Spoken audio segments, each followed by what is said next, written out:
I want you to stop studying. Seriously. At least stop studying the way you've always been told to. Because if you're like most of us, you are pouring hours and hours of your life into a system that just quietly steals your effort and gives you almost nothing back. You see, there's this really uncomfortable truth that most students only figure out when it's way too late. And in this explainer, we're going to tear down that broken system and build you a new one that actually works. Let's start by taking apart the biggest myth about studying there is. You know the feeling, right? You're at your desk for hours. The coffee's gone cold. You've read the exact same paragraph 5 times now. You feel exhausted. You feel like you've put in the work. But then, when it's time to actually perform, in an exam or a big presentation, all you've got is this knot in your stomach. That feeling, that constant busyness, but never ever feeling truly confident, that is not a personal failure. It's just a symptom of a really flawed method.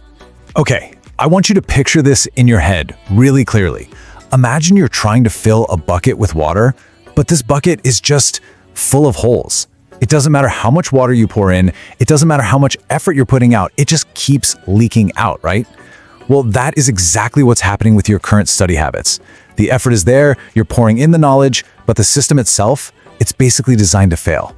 And that's why, after all that hard work, you're left feeling empty and totally unprepared. So, how do we fix this leaky bucket? Well, we're going to patch the holes, one by one. First, we'll expose the studying trap that so many of us fall right into. Then, we'll pinpoint the 3 invisible mistakes that are secretly sabotaging your learning.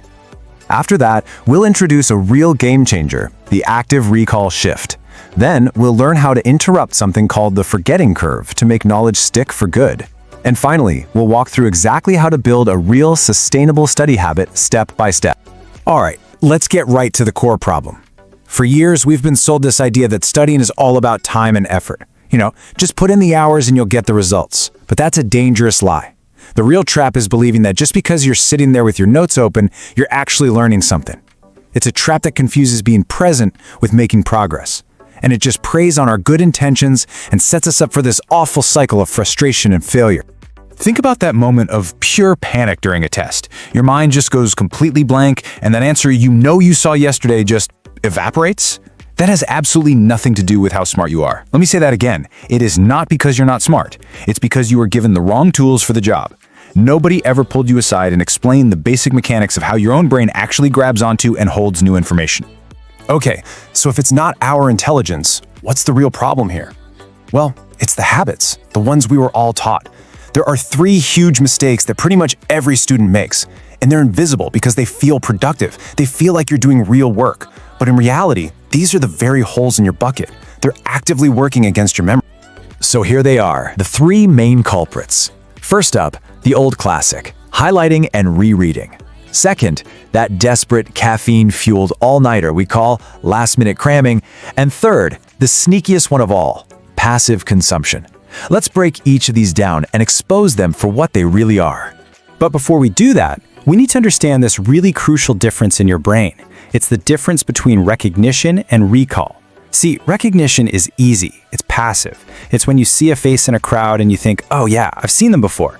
But recall is hard. It's active. It's being able to name that person, remember where you met them, and what you talked about. An exam doesn't test if you recognize the material, it tests if you can recall it from scratch. And most of our study habits only ever build recognition. So, mistake number 1, highlighting and rereading. It feels good, right? The page looks colorful, it looks like you've made progress. Rereading a sentence makes it feel familiar, but that's the trap. You're just building familiarity, which is recognition. You're not building a skill, which requires recall. It's like watching the same movie over and over and thinking you're going to magically become a film director. You're super familiar with the content, sure, but you haven't actually developed the skill to recreate any of it. And then there's the all-nighter, our second mistake. Cramming is basically the art of stuffing your brain like an overpacked suitcase, just hoping enough of it spills out on exam day. And yes, some of it might, but you're only using your short-term memory. And your brain is wired for efficiency. It sees this huge sudden flood of information, and it correctly assumes it's temporary, like a low-priority data dump. So as soon as the threat of the exam is gone, it just gets rid of it all to make room for what's actually important. And that's why a week later it feels like you never even studied. Now this third mistake is the most subtle one. This is just reading your textbook or watching a lecture or listening to a podcast without actually doing anything with the information.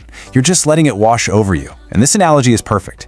You could read 100 books about swimming. You could understand the physics of buoyancy, the mechanics of the perfect stroke. But the second you jump into the deep end, you are going to sink. Why? Because you never actually practiced swimming. Learning is an active sport. And that right there brings us to the single most important idea in this entire explainer. The whole point is this. We've been thinking about learning completely backwards. We think it's about consumption, about just getting information into our heads. But real, lasting learning only happens during the struggle of retrieval. That moment when your brain is forced to work, to dig deep, and to pull that information out. This is the pivot. This is where everything changes. So this huge shift in how we see learning leads us straight to our first powerful strategy, active recall. It's the conscious choice to go from being a passive consumer of information to an active retriever of knowledge. It's all about forcing your brain to do the heavy lifting, because that strain, that's what actually builds memory. So what is active recall, really? It's simple. You close the book, you put away the notes, and you ask yourself the hard question, can I explain this from scratch in my own words? That simple little switch from the passive, do I recognize this, to the active, can I recall this? Well, that's the difference between flimsy familiarity and rock-solid knowledge. Now look, when you first try this, you are going to get stuck. Your mind will go blank, and your first instinct is probably going to be to get frustrated, to think you failed. But you have to change how you see this feeling. That moment of confusion, that struggle, that is the most valuable part of the entire learning process. It's not failure. It is precise, targeted feedback. It's your brain putting up a big bright sign that says, hey, right here, this is the part we don't get yet. Go fix this. It's a gift. So, one of the best ways to practice active recall is something called the Feynman technique. It's named after a Nobel Prize-winning physicist, and it's a beautiful four-step process. First, you just pick one concept you want to really understand. Second, and this is the active recall part, you try to explain it out loud in the simplest terms you can, like you're teaching it to a 10-year-old. No jargon, no complicated words. Third, and this is key, you pay really close attention to where you get stuck, where you hesitate. That's your knowledge gap. You've just gotten perfect feedback. So the fourth and final step is just to go back to your notes, fill that specific gap, and then try to simplify your explanation even more. Every time you do this, your understanding gets deeper and deeper. Okay, so active recall is the engine. But to really master learning, we also need to get the timing right. And that brings us to our second big strategy. It's all about understanding this natural process that's happening in your brain right now and learning how to work with it instead of against it. This is called the forgetting curve. Basically, it shows that after you learn something new, your memory of it just drops off incredibly fast. I mean, think about a phone number you just looked up for a pizza place. If you don't use it again, it's gone by tomorrow. And this isn't a flaw in your brain, it's a feature. Your brain is constantly clearing out what it thinks is non-essential just to save energy. The mistake we make is trying to fight this natural curve with one giant, painful study session. So how do you interrupt this curve? The answer is spaced repetition. Instead of one massive review session, you do multiple tiny reviews spread out over time. Just look at this timeline. You learn the material on day 1. A couple of days later, right when you're starting to forget, you do a quick 5-minute review using active recall. That one simple action totally flattens the forgetting curve. Then you wait a bit longer, maybe a week, and you test yourself again. Each time you pull that memory back right as it's about to fade, you're sending a signal to your brain, hey, this is important, keep it, and the memory gets stronger. You're not fighting your brain anymore, you're working with its natural rhythm. It makes studying so much lighter, faster, and way more effective. Okay, so we have the what, active recall, and we have the when, spaced repetition. Now let's talk about the how, because none of this works if studying stays this big, painful event that you put off until the last minute. The final, critical piece of the puzzle is turning this whole thing from a battle into an automatic, sustainable routine. You know, the biggest barrier to studying is just starting. We look at this mountain of work ahead of us and we get paralyzed. The solution? It's called the 2-minute rule. Don't commit to studying for 2 hours. Just tell yourself you're going to do it for 2 minutes. That's it. Review one flashcard, read one page, answer one practice question. Literally anyone can do something for 2 minutes. And the secret is that starting is always the hardest part. Once you actually begin, momentum just takes over, and those 2 minutes can easily turn into 30. And the next step is to make it automatic. This is called habit stacking. You find a habit that's already locked into your daily routine, like making coffee, brushing your teeth, your commute, and you just link your new, tiny study habit directly to it. The old habit becomes the trigger for the new one. So, after I brush my teeth, I will review 5 flashcards. Or, after I pour my morning coffee, I will explain one concept out loud. It just removes the need for willpower and it makes learning a totally non-negotiable part of your day.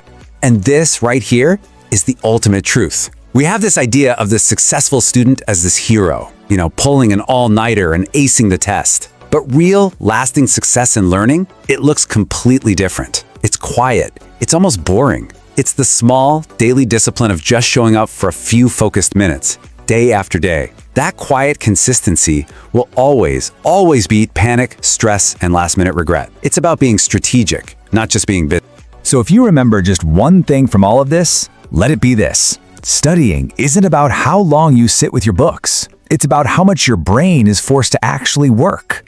The moment you switch from passive to active, from cramming to spacing, from consuming to recalling, everything will change. Your confidence will grow, your anxiety will drop, and exams will start to feel less like threats and more like just checkpoints on your journey. So take a second and let this sink in. You were never the problem, the method was. And now that you have a new one, the only question left is, what's the first thing you're going to learn? Like, comment, and share this video. Subscribe my channel now. Thank you for watching.